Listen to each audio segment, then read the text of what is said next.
வணக்கம் நேயர்களே. இன்னைக்கு நம்ம தமிழ் டிலைட்டோட டிலைட் ரிவ்யூ செக்ஷனில் நாம் பார்க்க போகிற படம் தான் Pushpa Pushpa Pushpa Pushpa Pushpa Pushpa two the rule. புஷ்பாவோட செகண்ட் பார்ட் வந்திருக்க படம் தாங்க இந்த படம். இந்த படம் வந்து ஒரு தமிழ் படமோ தெலுங்கு படமோ ஹிந்தி படமோன்னு சொல்ல முடியாது. இது வந்து ஒரு பேன் இண்டியன் படம். அதாவது புஷ்பா 1ஓட புஷ்பா 2க்கு உண்டான மார்க்கெட்டுங்கிறது வந்து பார்த்திங்கன்னா கிட்டத்தட்ட அங்கேயும் சும்மா ஜம்ப் ஆகி போயிருக்குங்க. இப்போ நீங்கள் ஒரு தமிழ் படத்தில் ஒரு தமிழ்நாட்டில் ஒரு ஒரு தெலுங்கு படம் வந்து 800 தேட்டர் அலோன் ரிலீஸ் ஆகுதுன்னா நீங்கள் பார்த்துங்க. அதே மாதிரி ஒரு கேரளாவில் 600 தேட்டர் ரிலீஸ் ஆயிருக்கு. இப்போ ஃபார் எக்ஸாம்பிள் கேரளாவோட ஃபஸ்ட் டேயோட டாப் வசூலே வந்து நம்ம மம்முட்டியோட டெர்போன்னு சொல்லிட்டு ஒரு படம் தான் 6 crore 15 lakhs. அந்த வசூலியே ஃபஸ்ட் டே வசூலியே இந்த படம் வந்து முறியடிச்சிருக்கு 6.23 crore. Same in Tamil Nadu double digit ஒரு தெலுங்கு படத்துக்கு டபுள் டிஜிட்டோட ஃபஸ்ட்டு டே வசூல் வந்து டபுள் டிஜிட்டில் இருக்கிறது மிகப்பெரிய விஷயம். இதே மாதிரி தான் ஹிந்தியில் பார்த்தீங்கன்னா ஜவான் தான் வந்து 60 crores வந்து ப்ளஸில் இருந்தது ஃபஸ்ட் டே வசூல். அதை பீட் பண்ணி இப்போ 72 crores வந்து புஷ்பா வந்து வந்திருக்குன்னா அதுக்கு ஒரே விஷயம் அல்லு அர்ஜுன் அண்ட் அந்த புஷ்பா டீமோட மார்க்கெட்டிங் ஸ்ட்ராட்டஜி தாங்க. படத்தோட கண்டென்ட்டும் இருக்க இல்லைன்னு சொல்ல, படத்தோட கண்டென்ட் சரி ப்ரொமோஷனும் சரி சும்மா இறங்கி பண்ணாங்க. அதுக்குண்டான ரிசல்ட்ஸ் இப்போ வந்து எல்லாரும் பார்க்குறோம். ஃபஸ்ட் டேயோட பேன் இண்டியாவோட வசூல் வேர்ல்டு வைட் ரெக்கார்டு வந்து வேர்ல்டு வைட் வசூல் வந்து 294 crores சொல்கிறாங்க. அஃபிஷியல் ரிப்போர்ட் இது. இதுக்கு முன்னாடி வந்து 224 crore வந்து RRR பண்ணியிருந்தது. அதை வந்து முறியடிச்சு இந்த படம் 294 crores. பா என்னங்க, என்ன ரெக்கார்டு இது. இந்த படத்தை பற்றி பார்க்க போனால் ஃபஸ்ட் பார்ட் வந்து ரிலீஸ் ஆகிறப்ப அந்தளவுக்கு ஒரு பெரிய ஒரு என்ன சொல்கிறது ஒரு பெரிய ஒரு இது இல்லாமல் தான் இருந்தது. அந்த ஊ சொல்கிற சாங் வந்து நல்லா ஹிட் ஆனதுக்கப்புறம் படம் ரிலீஸ் பண்ணி கொஞ்சம் ஹிட் ஆயிடுச்சு. படம் டைமில் ஹிட் ஆச்சு. அது வந்து கொஞ்சம் நல்லா ஒரு கூஸ்பம் மூமெண்ட்ஸ் கொடுத்துச்சு படத்துக்கு. எஸ், அதோட அடிஷனல் சப்போர்ட் வந்து இந்த படத்துக்கு கொடுத்துதுங்க, இல்லைன்னு மறுக்க முடியாது யாராலையுமே.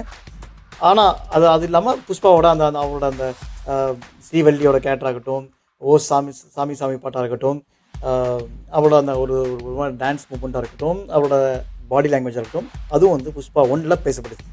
சரி, புஷ்பா 2 எப்படின்னா இந்த படம் எடுத்துகிட்டு இருக்கப்பே இன்னும் நிறைய பிரச்சனைகள் வந்தது. டேரக்டருக்கும் அவருக்கு பிரச்சனை இருந்துச்சு.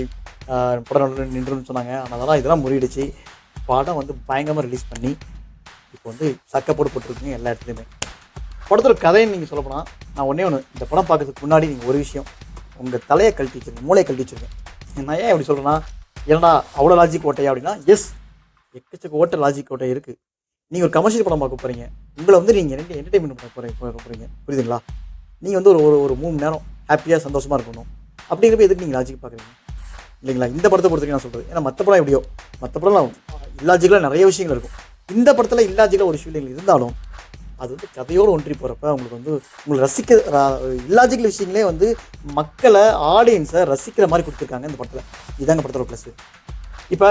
இப்போ ரீசெண்டாக வர பெரிய பெரிய படங்கள்லாம் பார்த்தீங்கன்னா 3 hours மேலே தான் ரன்னிங் டைம். இப்போ அனிமல் 3 hours மேலே தான் இருந்துச்சு. பட் ஆனால் அனிமலே ஒரு கட்டத்தில் வந்து படம் வந்து எப்படா முடியணும் போர் அடிக்கிற மாதிரி போச்சு. இந்த படம் 3 hours 20 minutes equal to animal running time தான். ஆனால் படம் முடிஞ்சிச்சுங்க. ஒரு ஒரு ஒரு ஒரு ஒரு குறிப்பிட்ட பாயிண்டில் வந்து படம் முடியும்.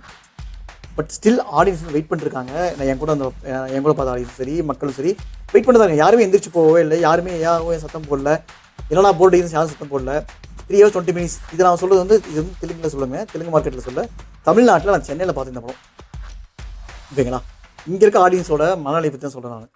அவ்வளோ ரசிச்சு பார்த்தாங்க. படம் வந்து அவ்வளோ சூப்பராக இருந்துச்சு. எஸ், லாஜிக் நீங்கள் பார்க்காதீங்க. இது ஒரு என்டர்டைன்மெண்ட் மூவி. என்டர்டைன்மெண்ட்டாக பாருங்கள். மாஸ் எலிமெண்ட்ஸுங்க. எனக்கு தெரிஞ்சு அல்லு அர்ஜுன் இந்த மாதிரி நடித்து பேய் மாதிரி நடித்து நான் எந்த படத்தையும் பார்க்கவே இல்லை. அவர் நடிப்பார், அவர் டான்ஸ் நல்லாயிருக்கும், அவரோட அந்த ஒரு டைலாக் டெலிவரி ஒரு சில விஷயங்கள் நல்லாயிருக்கும், ஃபைட் சூப்பராக பண்ணுவார். இந்த விஷயங்கள் தான் இருக்குமே தவிர ஒரு எமோஷ்னல் இந்தளவுக்கு கேரி பண்ணுவாரா, இவரெல்லாம் முடியுமா அப்படிங்கிறத இந்த படத்தில் ப்ரூவ் பண்ணிட்டாருங்க. ஒரு சாமி பாட்டுக்கு ஒரு விஷயங்கள், ஒரு சாமி பாட்டு ஒரு சீக்வன்ஸ் வரும்.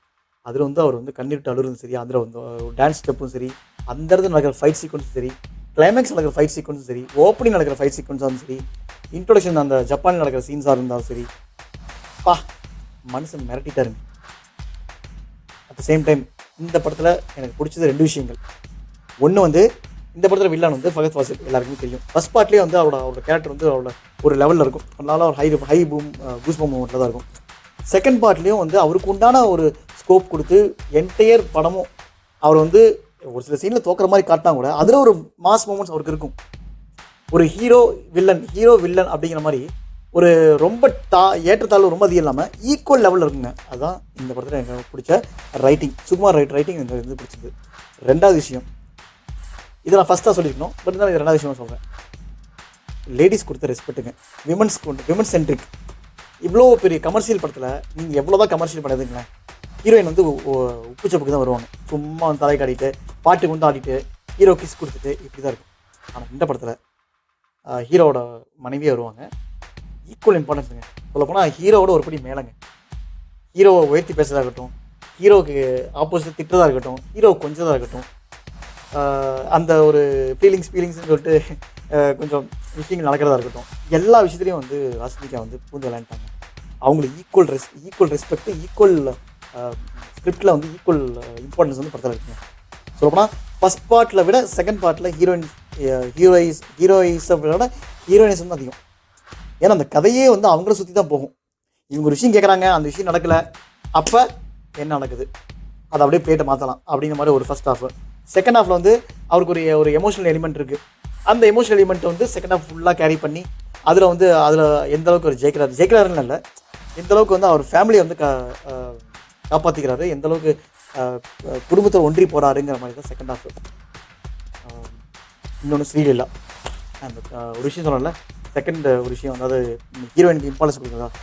இதில் வந்து அந்த ஸ்ரீலீலா கூட ஒரு பாட்டு இருக்கும், கிஸ்ஸுக்குன்னு சொல்லிட்டு ஒரு பாட்டு இருக்கும்.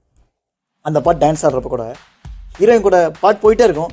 நடுவில் ஹீரோ வந்து ஹீரோயின்ட்ட பர்மிஷன் கேட்பாரு, என்ன ஆடிட்டுமா, இந்த ஐட்டம் டான்ஸ் பண்ணட்டுமா அப்படிங்கிற மாதிரி தான் இருக்கும். அந்த மாதிரி ஒவ்வொரு விஷயமும் மனைவிட்ட கேட்டு பண்ணுறதா இருக்கட்டும், அந்த விஷயங்கள் நல்லா இருந்தது. ஒவ்வொரு கணவர்களும் இது பண்ணணும்னு தான் எல்லோரும் நினைக்கிறாங்க. பட் நிறைய இடத்துல நடக்கிறது இல்லை. இந்த மாதிரி விஷயங்கள் இருக்கட்டுமே, இது ஒரு கல்ச்சராக கொண்டு வாங்களே அப்படிங்கிற மாதிரி சுகுமார் வந்து அவரோட ரைட்டிங் வந்து எனக்கு ரொம்ப பிடிச்சிருந்தது. ஏன்னா எந்த ஒரு இடத்துல வந்து ஒரு பெண் மதிக்கப்படுறாலோ அந்த இடம் தான் வந்து சொர்க்கமும் சரி. அட் த சேம் டைம் வந்து அந்த ஒரு படம் கண்டிப்பாக வந்து பேசப்படும். அது வந்து அவர் புரிஞ்சிருக்கிறாரு. இன்னொன்று வந்து எமோஷ்னல் எலிமெண்ட்ஸ் நிறையா இருக்குது. அதை வந்து என்ன சொல்கிறது, அல்லு அர்ஜுன் ஒரு சிங்கிள் ஷோல்டர், நம்ம அவரோட ஷோல்டரில் வந்து ஃபுல்லாக கேரி அவுட் பண்ணி படத்தை வந்து ஃபுல்லாக டெலிவரி பண்ணிக்காருங்க. இந்த படத்தில் மிக முக்கியமான விஷயம், படத்தோட ஸ்டென்ட் கொரியோகிராஃபி அவ்வளோ சூப்பராக இருக்குது.